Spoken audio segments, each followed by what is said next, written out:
Mesdames et messieurs, bonsoir. Bienvenue dans cette émission du livre, de la lecture et de l'écriture. Belle ligne, soit et le monde fut à l'origine de la création de cet univers. Les mots, le mot c'est le verbe et le verbe c'est Dieu, disait Hugo. Mais l'homme a cette capacité de parler, de communiquer, de semer l'ordre ou le désordre, de séduire ou de terroriser grâce à la parole. D'où vient cette puissance, ce pouvoir? L'auteur, qui est l'invité de Belle Ligne, s'y penche. Son ouvrage « Paroles et pouvoirs, logique discursive, stratégie de domination et enjeux de mémoire en Afrique noire ». Son nom, Papa Abdou Fall. Bonsoir et bienvenue dans cette émission. Bonsoir, Pape. C'est un plaisir. Vous êtes enseignant-chercheur à l'Université Cheikh Anta Diop de Dakar, spécialiste des philosophies et des cultures africaines. Vos recherches également portent sur l'oralité, la communication, les idéologies, les doctrines politiques africaines et l'histoire de la philosophie africaine. Parlons un peu de la parole qui est à l'origine de la création du monde. Mais qu'est-ce qui distingue ou bien différencie linguistiquement ou scientifiquement la parole divine à celle humaine? Merci beaucoup, Pape Alioune. D'abord, du point de vue linguistique, il y a une toute petite différence. Habituellement, on parle, quand il s'agit de cette parole en ce sens, de la parole ou du verbe. Et comme vous avez eu à le constater, on réserve la parole à l'homme. Tandis que pour Dieu, on peut utiliser soit la parole, soit le verbe. Oui. Toujours est-il que, comme l'ont montré plusieurs spécialistes, il n'y a pas toujours une opposition entre ces concepts-là et qu'il y a une interchangeabilité de ces deux concepts.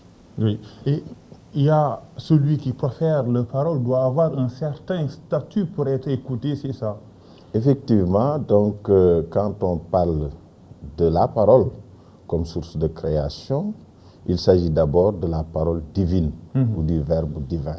C'est Dieu lui-même qui institue le réel, c'est-à-dire qui appelle à l'existence les êtres avec sa parole.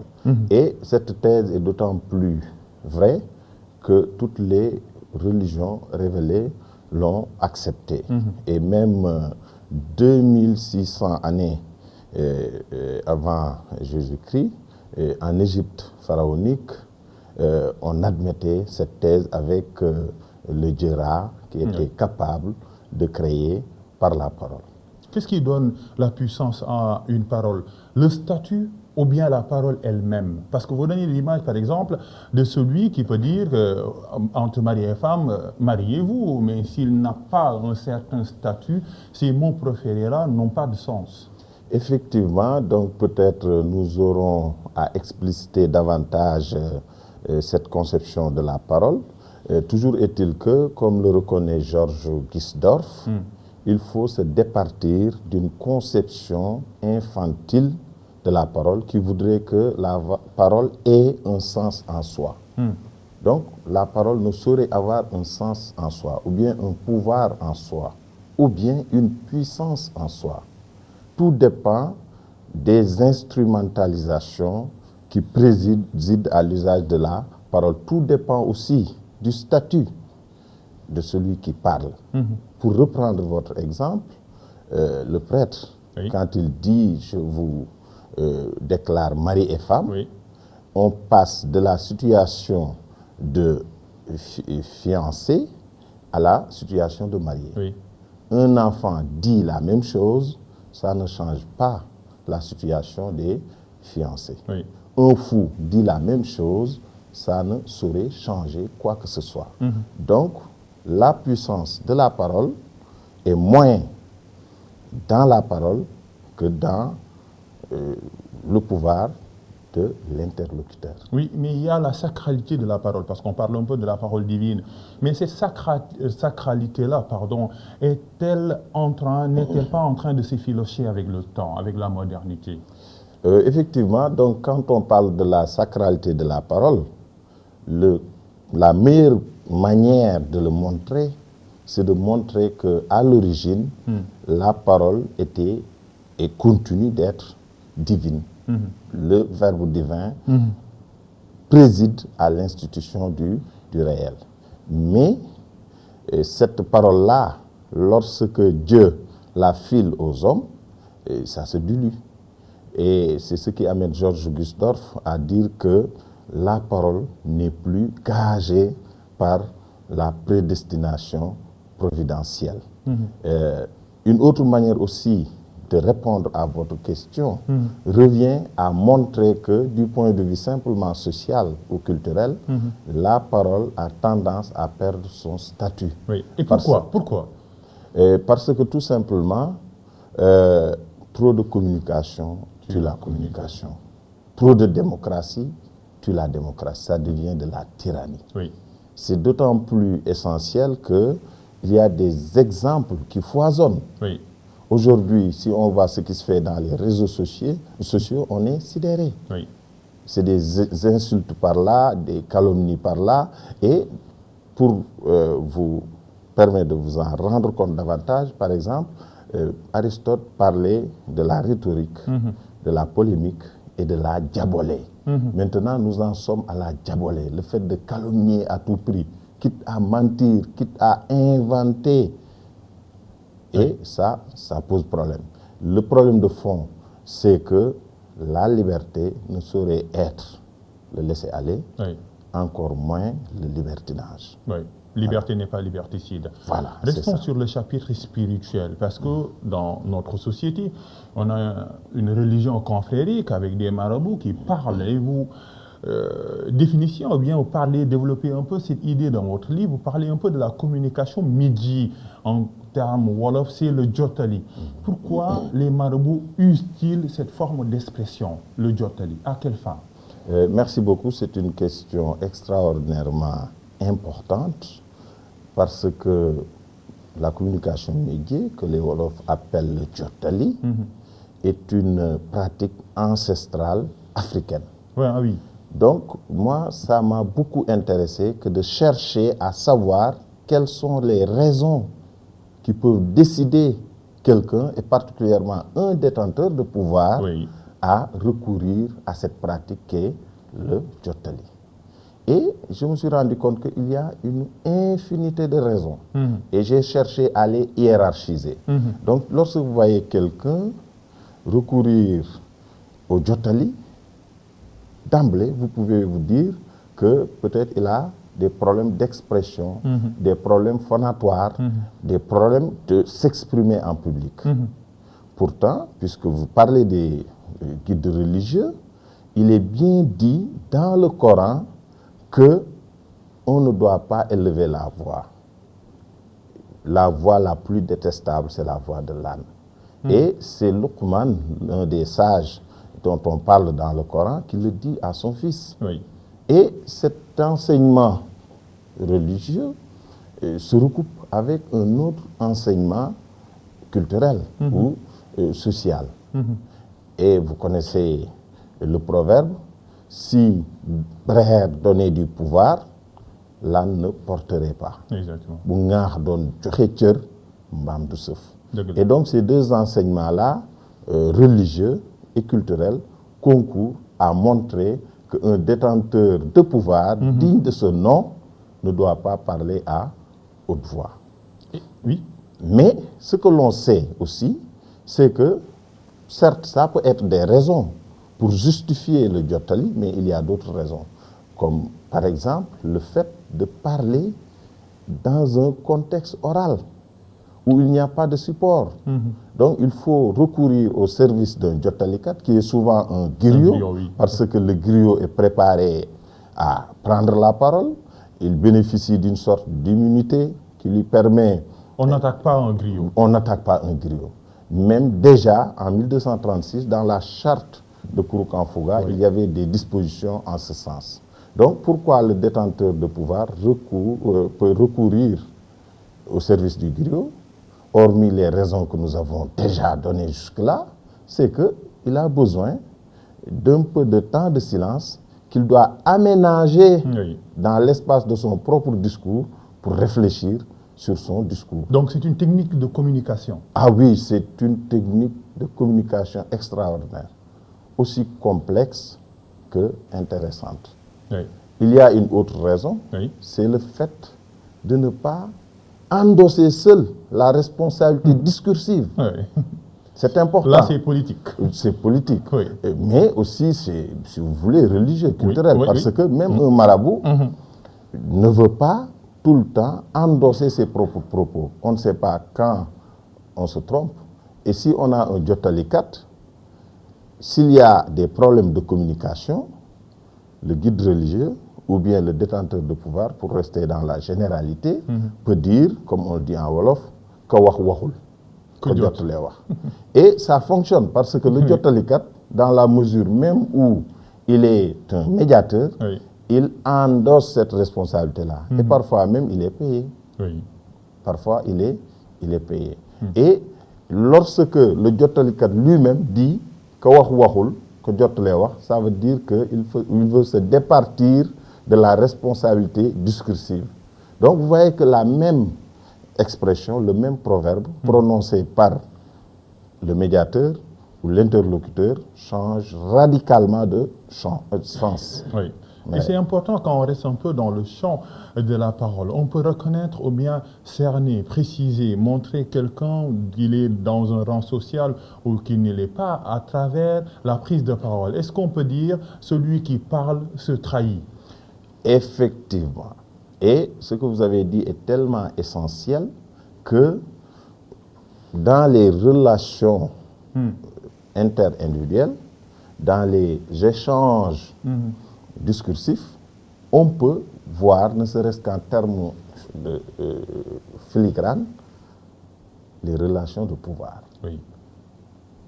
On ne parle pas n'importe comment, n'importe où, n'importe quand, avec n'importe qui, Oui. selon que l'on ait tel ou tel autre statut. Et j'ai essayé de résumer remarquablement cette idée. Remarquablement parce que, en simplifiant, j'ai dit la parole procure du pouvoir. Oui. Et le pouvoir permet de parler. Donc, il y a une certaine dialectique. Si vous avez la parole, ça veut dire que vous êtes puissant. Mais si vous êtes puissant aussi, ça veut dire que vous pouvez avoir la parole. Et qu'est-ce qui se passe? C'est que le détenteur de pouvoir, par définition, c'est quelqu'un qui cherche à étouffer les autres paroles Oui. pour ne faire admettre que sa propre parole. Donc, quand on a le pouvoir, cela veut dire qu'on peut commander, recommander, décommander à sa guise. Mais si on n'a pas le pouvoir, comme nous le savons, on n'est pas libre. Oui. Et l'une des libertés les plus extraordinaires, c'est cette capacité-là à pouvoir parler, justement. Oui, exactement. Donc, dans cette perspective aussi, on peut tout dire autrement et faire voir que l'acte de parler devient un jeu dont l'enjeu déborde d'entrée de jeu l'espace ludo-langagier. Oui. Pourquoi? Parce que tout simplement, le maître du jeu ne l'est en amont que parce que il a été en aval le maître du jeu, JE. Exactement, c'est important, même ce jeu de mots. La parole est un instrument de domination. D'ailleurs, on sait que les plus grandes dictatures ont été entretenues par ce qu'on appelle les spécialistes de la propagande. On peut citer même le cas de Goebbels en Allemagne, avec le cas du Reich, on parle un peu de Hitler. Mais d'où les mots tirent-ils leur puissance? Professeur. Merci. Et puis, dans le cadre de la préparation de l'émission, vous m'avez beaucoup inspiré, surtout par rapport à cette question. C'est important de le savoir. Les détenteurs de pouvoir, habituellement, sont moins séduits par la tyrannie qui est alimentée par la force physique brute que par la tyrannie de la séduction discursive. Donc tout y est. Tout y est. Donc que l'on soit dans une société occidentale ou africaine, nous savons très bien que si on cherche à dominer par tout simplement la force, on risque de ne pas faire un long chemin et que les stratégies proprement militaires, etc., doivent être secondés, relayés, suppléés, si on veut, par des stratégies discursives. Oui, pourquoi les mots ont-ils un pouvoir? Il y a une dimension mystique qui se cacherait dans celle scientifique? Oui, nous en avons pourtant parlé un peu.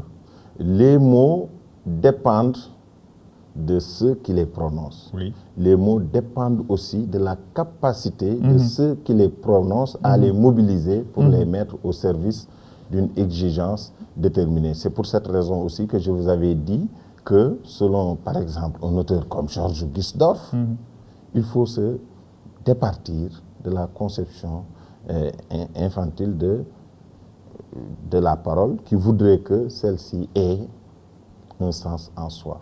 Oui. Donc, il y a carrément des stratégies qui sont objectivement décelables, que l'on peut analyser convenablement, on peut même en faire une science, donc des stratégies qui permettent aux différentes paroles d'être efficaces ou de ne pas être efficaces, d'être efficientes ou non.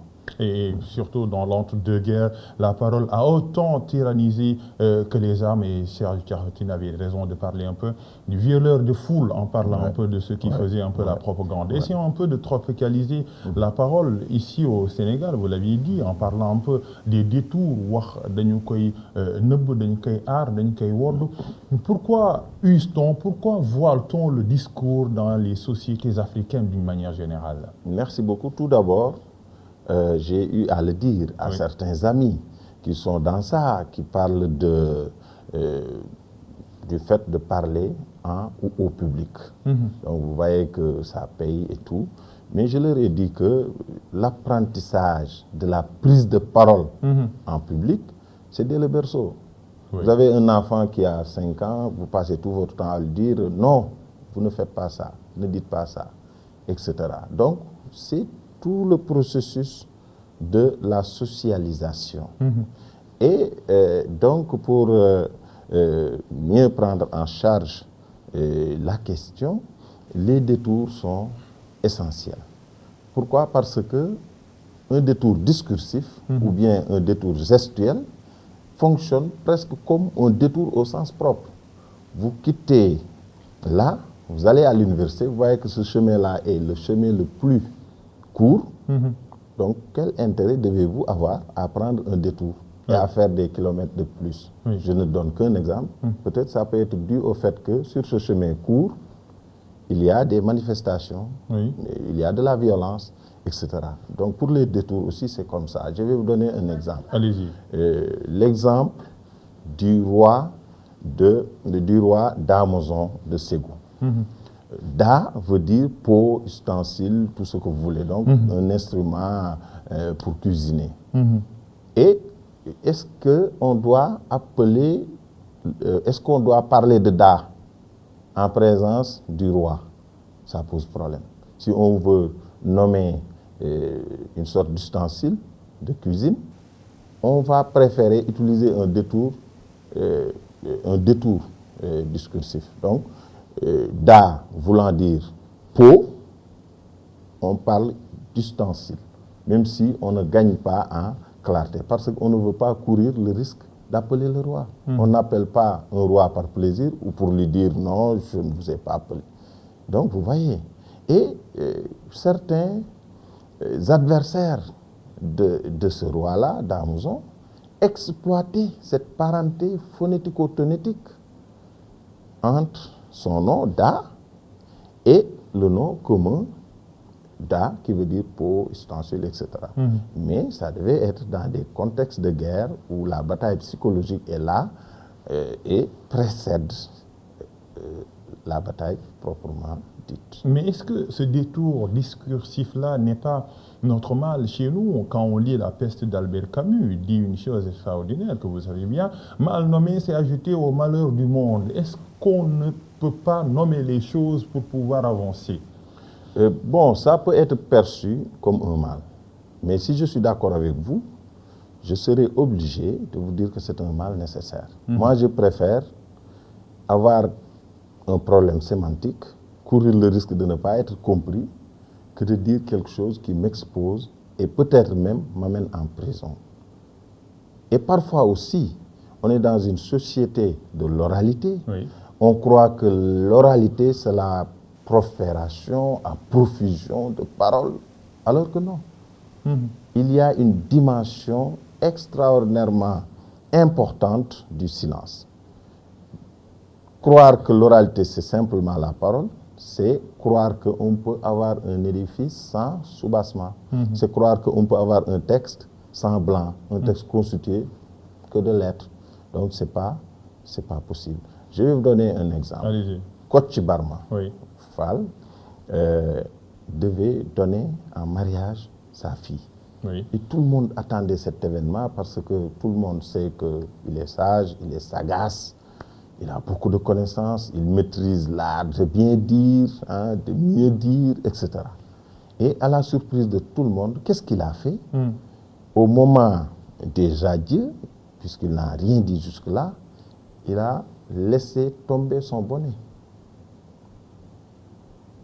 Et il s'est empressé à redéposer son bonnet au niveau de sa tête. Et puisque la fille de Kocci Barma n'est pas n'importe quelle fille, son papa l'a habituée à ces genres de situations, la fille lui a dit, « Papa, ne vous en faites pas, j'ai compris. Je sais que ce bonnet-là qui tombe de temps en temps, que vous ramassez, que vous remettez à sa place, c'est parce que c'est un objet très léger. Et en vertu de cela, je comprends tout l'enseignement que vous voulez me donner. Vous voulez me montrer qu'une fois à la maison conjugale, je dois être souple, je dois incarner la femme soumise, je dois accepter que mon mari, voilà. Et la communication gestuelle. La parole est un pouvoir et le silence dans tout cela. Oui, si la parole est un pouvoir, le silence aussi est un pouvoir. Mais ça pose un problème. Lequel? Et on va passer par un détour. Ce détour-là, c'est le fait qu'on valorise le silence. Oui. Partout, même dans les réseaux sociaux. Si le silence est d'argent, si la parole est d'argent, le silence est d'or. Et moi, j'anime, j'ai un cours en L3 à l'université. Quand je leur donne la parole, ce que je vais entendre en premier lieu, c'est cela. Donc, il y a une valorisation du silence. Et c'est plus qu'une valorisation à y regarder de près, parce qu'il y a un proverbe des Hausa qui dit « le silence, c'est le salut ». C'est ça. Mais en quoi le silence est le salut? Et la survalorisation entre en ligne de compte. Le silence, c'est le salut, parce que ça nous permet de nous prémunir des mots de la parole. Donc, on survalorise le silence au détriment de la parole. Or, autant la parole est limitée, autant le silence est limité. Donc, ce qui reste à voir, c'est comment en faire usage. Oui. Comment user de la parole et du silence convenablement. Et le terme de convenance est important ici, parce que la convenance intègre quand, comment, où, avec qui parler ou se taire. Oui, il faut garder l'équilibre. Mais pourtant, le silence, et vous l'écrivez, n'est pas l'absence de parole. Effectivement, le silence ne saurait être l'absence de parole. C'est vraiment... Comment comprendre cela? On se tait, mais on parle. Voilà, on se tait, mais on parle. Mais ça veut dire aussi qu'on se tait, mais on parle d'une autre sorte. Quand on dit Dieu dit, il n'est pas dit que Dieu parle comme nous parlons. Oui.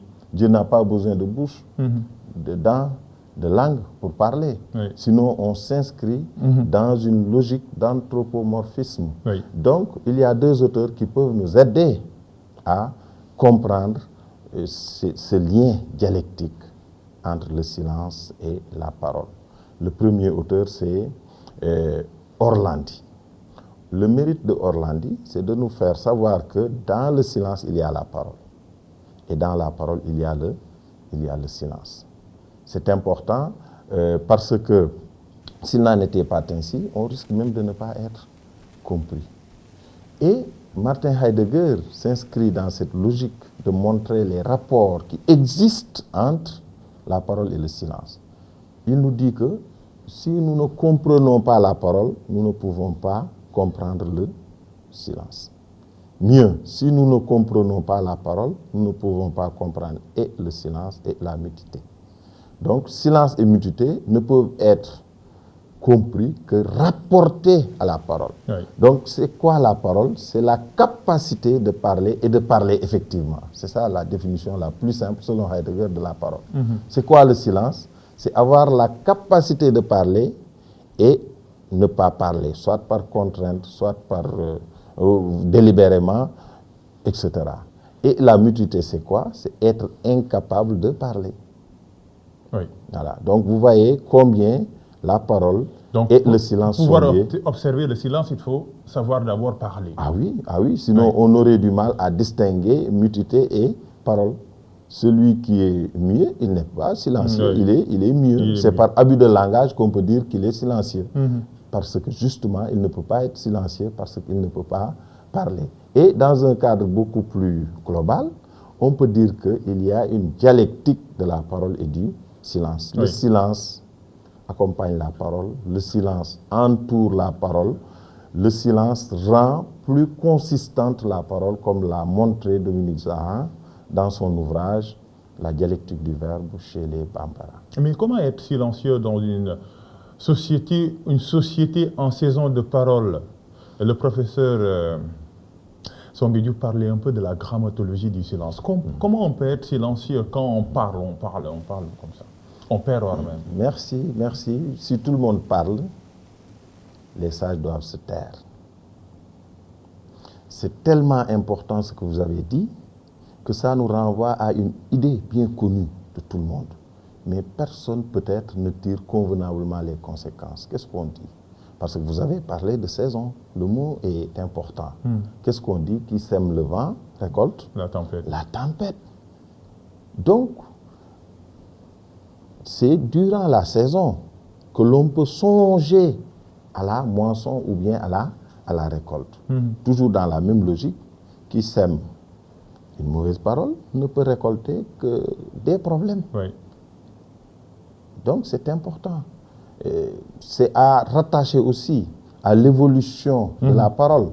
Aujourd'hui, comme nous l'avons dit, on dit souvent qu'il y a une démocratisation de la parole.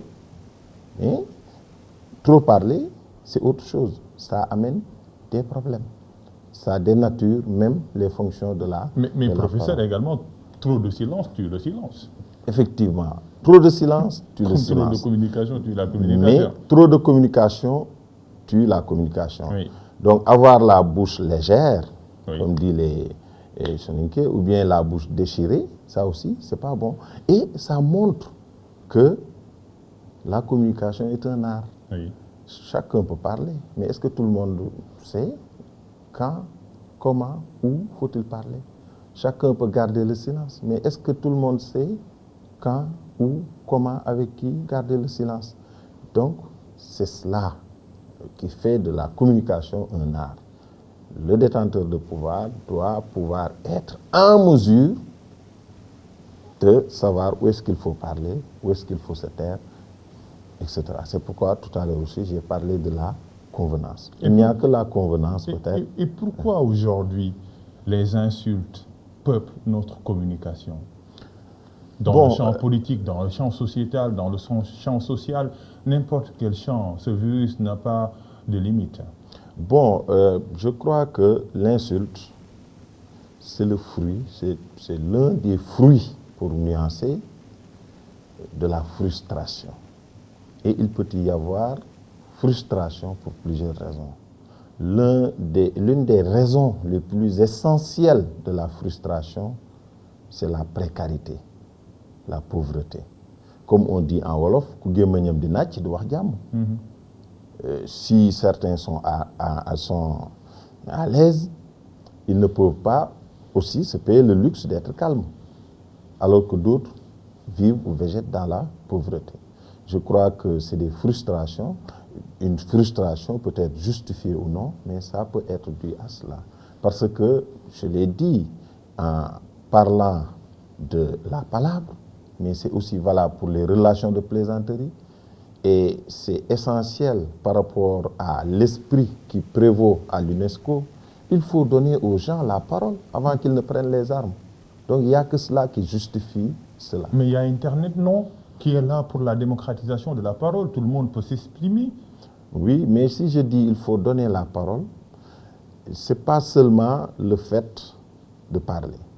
On peut parler sans pour autant être entendu. On peut être entendu sans pour autant être compté. Vous savez que les anarchistes conjuguent le verbe participer et c'est important. Ils disent je participe, tu participes, il participe, nous participons et il décide. C'est ça le problème. Professeur Pape Abdou Fall, merci d'être là. Merci beaucoup, c'est un plaisir. Paroles et pouvoirs, logique discursive, stratégie de domination et enjeux de mémoire en Afrique noire, préfacé par le professeur Souleymane Bachir Diagne qui regarde cette émission. Ouvrage publié par Kala Édition, un excellent ouvrage surtout pour ceux qui veulent faire de la politique. Oui, dernier mot. J'en profite pour remercier le professeur Souleymane Bachir Diagne. Oui. Je remercie également les éditeurs, Babacar Mbaye Diop et Mouniou. Ils ont fait un très beau et bon travail. Je remercie toute ma famille. Et surtout le professeur. Je vous remercie également pour ce que également, vous présentez. Voilà. Je remercie aussi le professeur Mamoussé Diagne. Ça, c'était une thèse à l'origine. Et c'est lui qui m'avait encadré. Et c'est lui aussi qui m'a mis sur cette piste. Il écrira sur le plateau. Les deux, même les deux géants, le professeur Souleymane Bachir. J'ai regardé ces émissions pour préparer celle-ci. En tout cas, merci également à l'équipe technique qui m'a permis de réaliser cette émission. Belle Ligne vous donne rendez-vous la semaine prochaine pour un autre rendez-vous du livre, de la lecture et de l'écriture sur ITV.